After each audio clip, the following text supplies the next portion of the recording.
Sekali lagi, apakah ada yang ingin kalian tanyakan?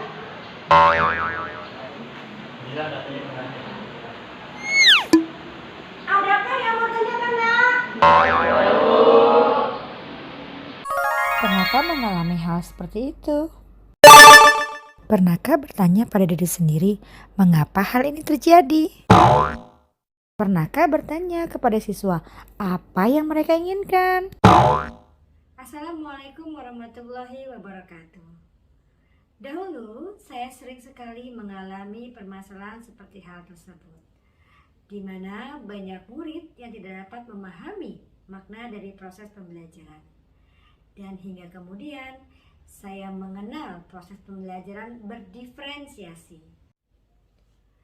Dalam kesempatan ini saya akan berbagi praktik baik mengenai proses pembelajaran berdiferensiasi yang telah saya lakukan di sekolah. Selamat menyaksikan. Pembelajaran berdiferensiasi merupakan proses pembelajaran yang mengakomodir seluruh kebutuhan murid, di mana guru menjadi fasilitator untuk memenuhi kebutuhan belajar seluruh murid. Dalam proses pembelajaran berdiferensiasi, hal utama yang harus dilaksanakan adalah melakukan proses analisis diagnostik atau dapat dikatakan analisis kebutuhan belajar siswa. Dalam melakukan asesmen diagnostik, saya menggunakan Google Form sehingga mereka dapat mengisi dari handphonenya masing-masing. Melalui asesmen diagnostik, kita akan dapat mengetahui strategi pembelajaran dalam proses berdiferensiasi manakah yang tepat untuk dijalankan kepada seorang murid.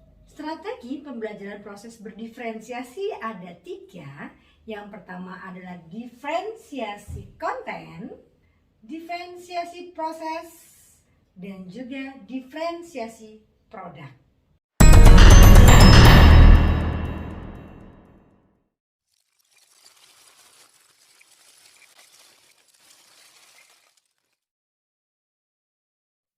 Pernahkah kalian mencoba untuk membuat sebuah penelitian sosial?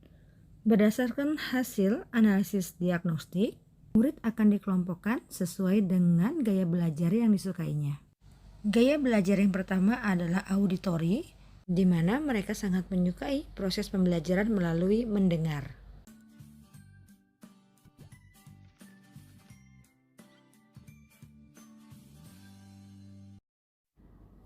Dan saya mengajak mereka untuk mendengarkan podcast pembelajaran atau radio-radio yang menyajikan materi-materi pembelajaran serta video-video pembelajaran yang sesuai dengan materi.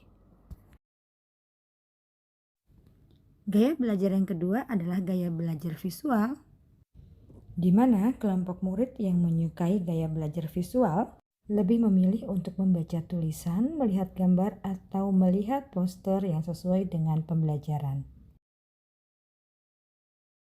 Fungsi penelitian B. Fungsi eksplorasi C. Fungsi determinan. Pipa, payung, gambreng.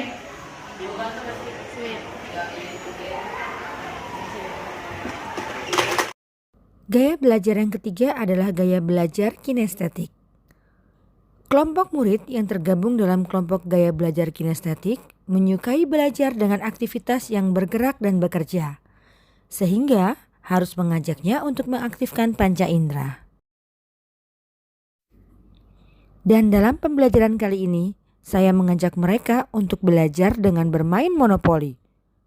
Kartu kesempatan diisi oleh pemahaman materi-materi yang sedang dipelajari. 1, 2, 3, 4, 5, 6, 7. Fungsi eksploratif atau penjagaan adalah fungsi penelitian ilmiah untuk menemukan sesuatu yang belum ada atau mengisi kekosongan dan kekurangan ilmu.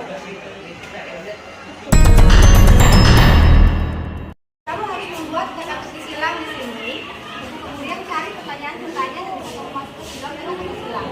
Ya, kata-kata silangnya jangan diisi. Kenapa? Karena nanti kelompok lain yang akan mengisi kata-kata silang. Bisa dipahami? Oke, silakan dikerjakan. Diferensiasi proses mengacu pada bagaimana murid memahami makna yang dipelajari selama proses pembelajaran. Dalam diferensiasi proses ini saya akan meminta mereka untuk membuat teka-teki silang yang sesuai dengan pemahaman dan pengetahuan yang telah mereka miliki dan akan diisi oleh rekan dari kelompok-kelompok yang lain. Tujuan proses ini adalah untuk mengukur sejauh mana mereka memahami materi yang telah pelajari melalui gaya belajar yang berbeda. Soal teka-teki silang mereka buat berdasarkan kemampuan yang mereka miliki dan tentunya berkolaborasi dengan rekan-rekan kelompoknya.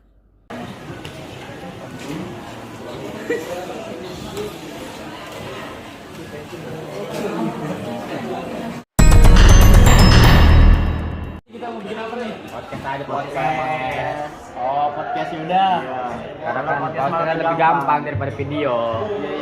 Dalam menjalankan diferensiasi produk, murid diberikan kebebasan untuk membuat produk sesuai dengan kemampuan, minat, dan bakat yang mereka miliki. Jadi buat video aja ya. Video itu lebih gampang daripada podcast. Podcast itu ribet. Itu buat poster aja, jadi nanti gampang buat dipakai Canva. Gimana? Setuju gak?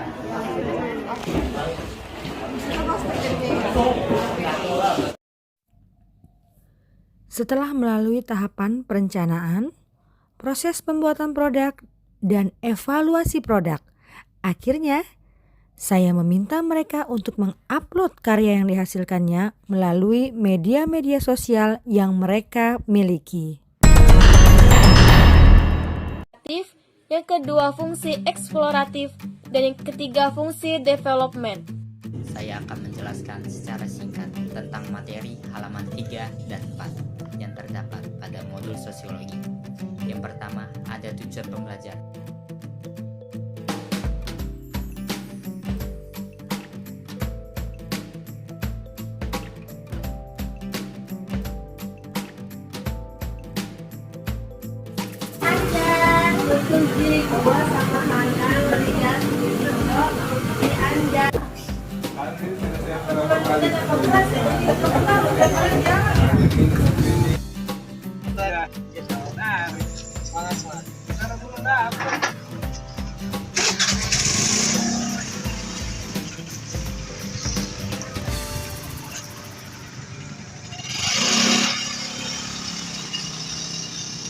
Setelah melakukan proses pembelajaran berdiferensiasi, perubahan yang dapat saya temui sangat signifikan, di mana murid lebih dapat mampu memahami dan murid juga mampu untuk mencapai tujuan pembelajaran yang diinginkan.